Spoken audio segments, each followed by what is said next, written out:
Hello बच्चों, आज हम अलैंगिक जनन के टाइप्स के बारे में जानेंगे। इसके पहले हमने मुकुलन और विखंडन के बारे में आपको बता दिया है।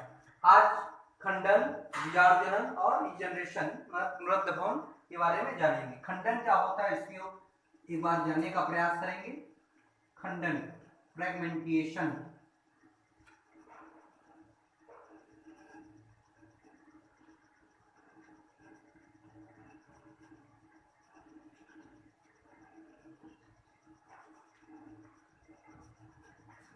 बच्चों, खंडन में क्या होता है, जनक जो होता है वो दो या दो से अधिक खंडों में उसके शरीर का भाग टूट जाता है और जितना जो भी खंड टूटा हुआ होता है वो नए जीवधारियों, नए संततियों का निर्माण कर देता है। इसी को खंडन कहते हैं, फ्रेगमेंटेशन कहते हैं या खंड भवन कहते हैं।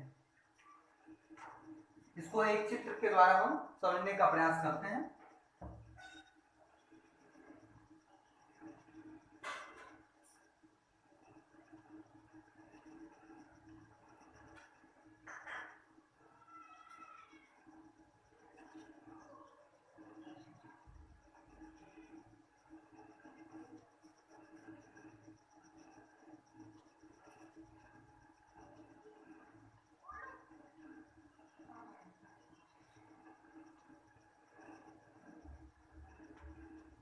ये स्पाइरोगैरा का एक चित्र है और एक फिलामेंट हमने छोटा सा लिया है इसमें। तो विपरीत परिस्थितियों में या किसी कारणवश या अनुकूलतम परिस्थिति में ही ये पूरा परिपक्व जब हो जाता है तो इसके जो फिलामेंट होते हैं वो टूट जाते हैं। जो फ्रेगमेंट होते हैं वो टूट जाते हैं।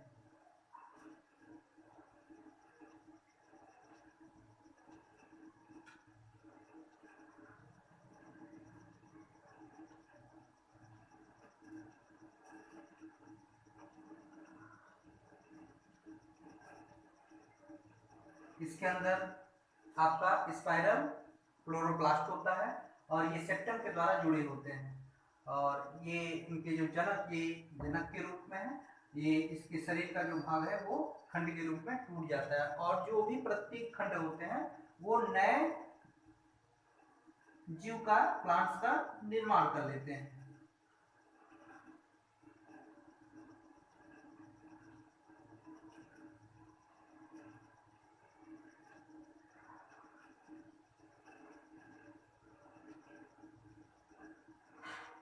इसी प्रकार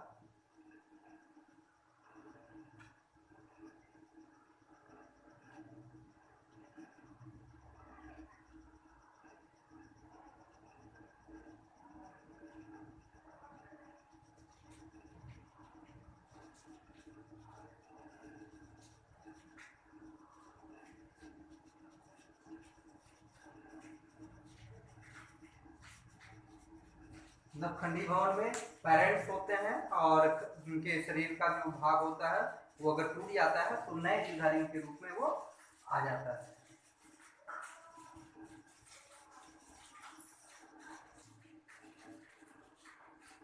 हम खंडन के बारे में जाने हैं। अब इसके बाद बीजाणु जनन के बारे में जानेंगे, स्पोर फॉर्मेशन।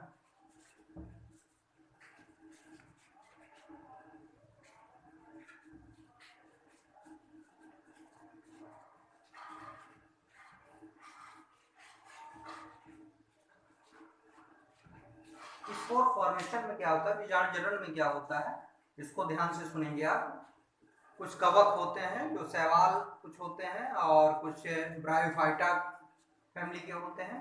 इसमें बीजाणुओं के द्वारा जनन होता है, मतलब स्पोर का निर्माण होता है और वही स्पोर्स चल के आपका वो आगे चल के एक अलैंगिक जनन काय के रूप में काम करता है। मतलब जो बीजाणु होते हैं, स्पोर्स जो होते हैं, वो अगुणित अलैंगिक काय है। ये पतली कोशिका भित्ति की बनी होती है, मतलब एक कोश की पतली कोशिका भित्ति की ये बनी होती है और अलैंगिक जनन काय के रूप में, रिप्रोडक्टिव बॉडीज के रूप में काम करता है और इसी फॉर्मेशन, इसी विपरीत परिस्थितियों में इसका निर्माण होता है और प्रकीर्णन के द्वारा ये इधर उधर फैल जाते हैं और फैलने के बाद ये अनुकूलतम परिस्थिति आने पर वो अंकुरित हो जाते हैं।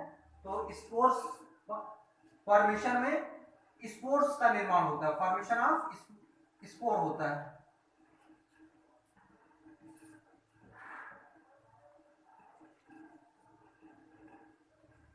फॉर्मेशन ऑफ स्पोर होता है और इस स्पोर्स के बनने के बाद जब अनुकूलतम परिस्थिति आती है तो वो पुनः नए जीवों का उसी स्पोर्स से नए जीवों का निर्माण हो जाता है। इसी को बीजाणु जनन कहते हैं। अर्थात बीजाणुओं के द्वारा जब अपने समान जनक की समान नए संततियों का निर्माण होता है तो उसे बीजाणु जनन कहते हैं।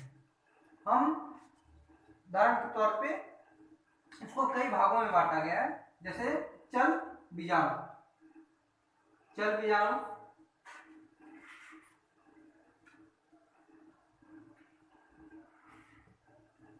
बाई जू spores,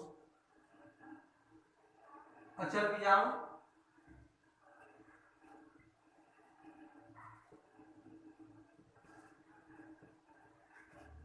by aplanospores, conidia,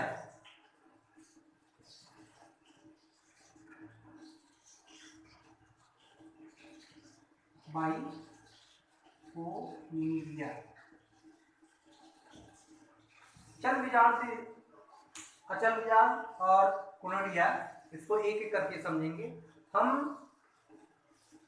क्लाइमेडोमोनास की अगर बात करते हैं तो उसमें चल बीजाणु पाए जाते हैं। चल बीजाणु से तात्पर्य है कि जो भी स्पोर बनेंगे, जो बीजाणु बनेंगे वो गतिशील होंगे, मतलब वो मोटाइल होंगे, वो एक स्थान से दूसरे स्थान तक स्थानांतरित होने के लिए उसमें संरचना पाई जाती है।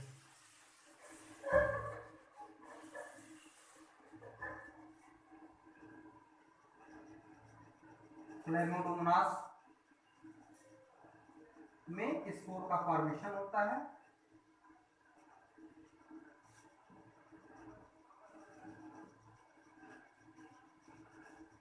और यही स्पोर्स क्या होते हैं, प्रकीर्णन के द्वारा एक स्थान से दूसरे स्थान तक स्थानांतरित हो जाते हैं और जहां पर अनुकूलतम परिस्थिति आएगा यही स्पोर्स एक नए क्लोमेडोमोनास का निर्माण करते हैं। इसी प्रकार से यूलोथ्रिक्स में अचल बीजाणु पाए जाते हैं, प्लाइनोस्पोर पाए जाते हैं।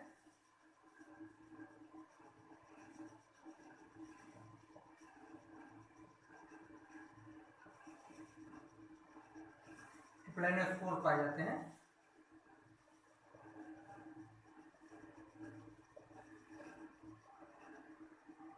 ये प्लाइनोस्पोर्स बीजाणु के रूप में होते हैं और अनुकूलतम परिस्थिति में आने पर ये नए यूलोथ्रिक्स का निर्माण करते हैं। आइए कोनिडिया के बारे में जानते हैं। कोनिडिया क्या होता है?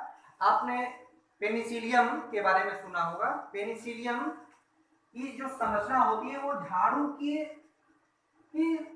आकृति के समान की होती है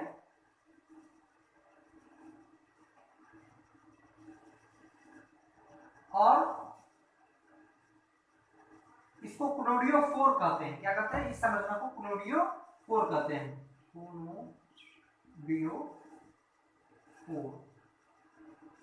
कोनोडियोफोर कहते हैं और इस कोनोडियोफोर से तात्पर्य है कि कोनिडिया को धारण करने वाले को कोनोडियोफोर कहते हैं। अब इसी कोनोडियोफोर की संरचना जो होती है वो आगे चल के कई भागों में डिवाइड होते हैं, कई ब्रांचेज होते हैं और इसी पे कोनोडिया लगा होता है।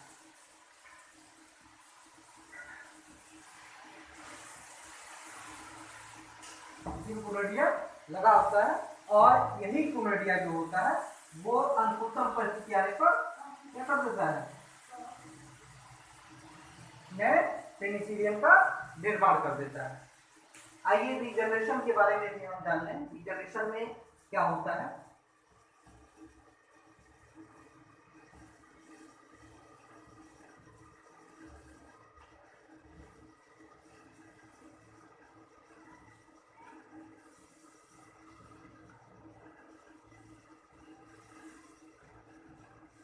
रीजनरेशन में पुनरुद्भवन से तात्पर्य है कि इसमें अगर कहीं भी कोई भी भाग अगर टूट जाता है या कोई बाय एक्सीडेंट हो जाता है तो उसमें ये क्षमता होती है कि वो जनक का जो भी भाग खंड टूटा हुआ है वो बनाने की क्षमता होती है। प्लेनेरिया का एक उदाहरण हम लेते हैं।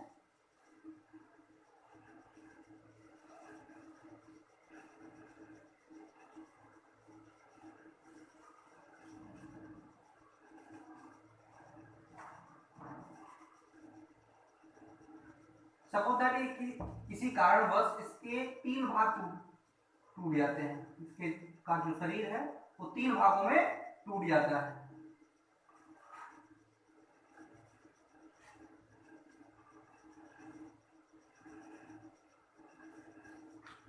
तो इसमें रीजनरेशन में होता क्या है कि प्रत्येक जो भी भाग होता है वो नए भागों का निर्माण स्वयं ही कर लेता है। मतलब ये जो भाग है,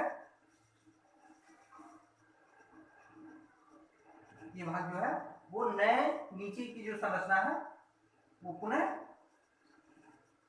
बना लेगी।